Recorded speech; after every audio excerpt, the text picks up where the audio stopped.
Parlar amb tots els animals o parlar qualsevol idioma del món? Jo ho tinc molt clar. Jo parlo amb els animals. És una qualitat que no té ningú al món. Exacte.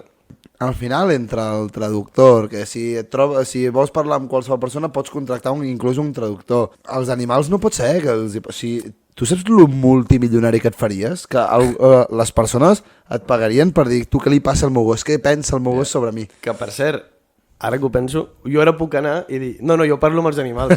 Que el gos porti i dir, ui, diu que té gana. Sí. Saps? I què m'han de dir? No. Saps? Tu què sabràs? Tu no parles amb els animals, sóc jo, el que sé.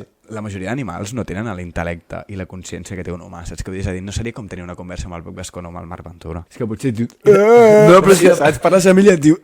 Només que et digui gana, i ja està, saps? I ja està, però tu dius, va, té gana. Tampoc tindrien menys conversa que nosaltres ahir a les 7 del matí.